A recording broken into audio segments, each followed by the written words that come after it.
tāds cirks kā mūsu zemē, nu, tas ir jāpameklē ar uguni. Bet es, ne tāpēc, es vienkārši par to, ka faktiski šitas viss ir uz labu. Un to jau jūs ziniet. Jo redz, ir tāda lieta. Mēs kādreiz bijām neapzināti, daudz ko nesapratām, un tad viņi varēja vālēt, cik viņiem patīk. Un mēs kā muļķīši, kā duraciņi, ja, viss pieņēmām, toreiz kaut kad atpakaļ gadsimtiem droši vien, ka tas viss teātris sākās un šitie gudrie mūs uztaisīja pa vergiem un tā. I tagad pēdējos 100 gados, 50, pēdējos 30, nu kamēr vēl bijām duraciņi, tas viss, nu tā, nu labi, cilvēki neapzinās, viņš nesaprot, viņš parakst, visam piekrīt, visu dara, ok. Bet tā viena lielā problēma, kas viņiem ir, ka tagad cilvēki ir modušies.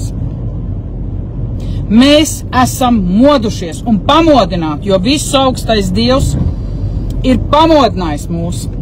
Mani tur toreiz Anglijā, un es sapratu, ka viss šitie apmāni, viss šitas teātris arī tur, viss šitā izlikšanās, ja. Tagad šeit jau vairākus gadus esmu un redzu teātru un vēlēšanas un viss šitas te, ja. Ļoti viņiem gribās turpināt to teātru, bet tie, kas mēs redzam, un mēs arī jautājam jautājumus. Es uzstādīju jautājumus, jūs paši ziniet, cilvēkam Artūram Krišjānam, kas pilda zināmas funkcijas un darbojas šajā visā, kā saka, spēlē. Tāpat citur jautāju jautājumus, un tas moments ir, ka mēs jautājam jautājumus, un man ir ļoti daudz cilvēki, kas tagad Latvijā ērgli arī cilvēki, mēs sazinamies, viņi piezvan, kā tu domā, kā es, nu sazinamies, viņi raksta jautājumus, raksta instancēm, ja, prasa, lai paskaidro, kāpēc pase, kāpēc pāraksts, kāpēc ID kārt, kas tas ir, ko tas nozīmē, mēs visi prasam jautājumus. Ja viņi neatbild, ja viņi nepaskaidro, kāpēc pase, kas tas ir, kāpēc pāraksts, kas tā par valsts, kas notiek, kāpēc nodokļi, kas tie tādi ir, ja ir komercfirma, vai ir komercfirma, ja neatbild, tā kā Artūrs man neatbildēja, ok?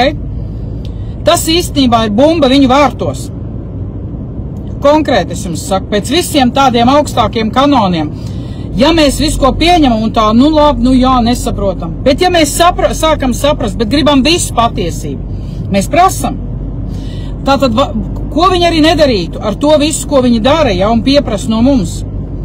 Ja viņi neizskaidro, ja tie, kas, kā saka, spēlē šos valdības darboņus, ja, ja viņi ir, teiksim, pie varas, ja, un nosaka, ne jau cilvēkam, cilvēks ir augstākā vara uz zemes, to nekad neaizmirsīsim, kad es saku par varu, es saku matricē, pēc viņu izbūvētās matricas, vara pār fiziskajām personām, kam ir, tā kā saka, tie visi iedotie mums tās fikcijas, ja, kas mums visiem ir iedotas, ja, bet bez izskaidrošanas. Un tagad, kad mēs prasam šos jautājumus, ja viņi nepaskaidro, tā ir bumba viņu vārtos, jo tas viss nebūs spēkā. Pienāks tā diena, viss, ko viņi darīja ar apmānu, es uzskatu tā, un tas ir, kā es to redzu un jūtu pēc visa tā, kā es esmu, nu, pamodusies, kā es to saprotu, ja, nevarēs būt spēkā kaut kādi trasti vai kaut kādas lietas vai kaut kas, ja nav izskaidrots. Un arī tagad šobrīd tie cilvēki, kas darbojās Saeimā,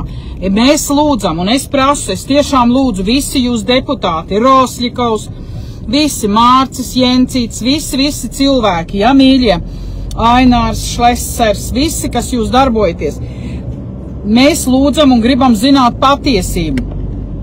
Kas notiek, kas ir šī Latvijas republika, kas ir šī valsts, kā tas viss strādā, vai mums ir kaut kādas tiesības kā personām, kas notiek, vai ir cilvēku likumi tiek sekot, mēs gribam zināt. Mēs gribam zināt, kāpēc tiek izdalīts mums pases, ja? Ko nozīmē šis pāraksts vai biometri, ko nozīmē šī ID karte, kas tas viss ir, kad obligāti un nezinu ko, jo cilvēkam nekas uz šīs zemes nevar būt un nav iespējams būt obligāti, nekas. Cilvēks ir augstākā vara. Es jau tieši šim nolūkam ieliku to, šķiet tas ir kāds pāris gadu vecs video, kur Ines runā tas Rindas Dižās kanālā, kur viņi izskaidro visu šo, kā viss šis ir bijis izbūvēts un kā tas viss ir strādājis. Mēs visi arī zinām, kad ir izdots dokuments 13. gadā, kas ir atcēlis gan šo veco sistēmu, gan arī, teiksim, šo imunitāti cilvēkiem valdībās un varās. Un izlikties, ka tas nav noticis, vai ka tas nav, vai nepaskaidrot tautai, tā ir krāpšana. Tieši cilvēkiem pie varas, kas ir saņēmuši šo varu, teiksim, turpina it kā būt pie varas, viņiem būtu jāizskaidro, mīļā tauta, Latvijas tauta, ir tā, ka jums ir tādas tiesības, 13. gadā Vatikāns tāds dokuments, tas nozīmē to un to un to. Viss būtu jāizskaidro, pilnīgi viss. Jāpaskaidro par to, kad, nu lūk, tie, kas spēj būt apzinīgi, viņiem pienākās pašiem pārvaldīt. Tātad domājiet, kurš ir pārvaldīt savus aktīvus vai kā. Mēs līdz šim esam to darījuši. Nu, es nesaku vārds pa vārdam. Es vienkārši, nu kā es to redzu, ja, ka būtu tieši cilvēkiem, kas ir pie varas, jāizskaidro visa šī informācija tautai. Bet, protams, gudri, viedi, saprotami, lai cilvēki neiet kaut kādā haosā, ja? Jo kārtībai mūsu zemē ir jābūt, es esmu par kārtību, par dievišķu kārtību, par taisnību, par patiesību, es esmu par to visu, lai viss būtu godprātīgi, jo es dzīvoju pēc koniem, pēc sirdsapziņas, jā, arī baušļus es sekoju, viss kā Bībelē, un es tiešām negribu, teiksim, negribētu kaut kādu haosu, bardaku, nekārtību, bet man jāsaka arī šobrīd pie tā, kad it kā mums ir valdība, ja pieņemsim tā kā tās matricas ietveros personu pārvaldnieki, nav nekādas kārtības. Nav kārtības. Tā nav kārtība, ko es šodien redzu. Un, diemžēl, tā nekārtība un viss tas hauss ir visā pasaulē. Protams,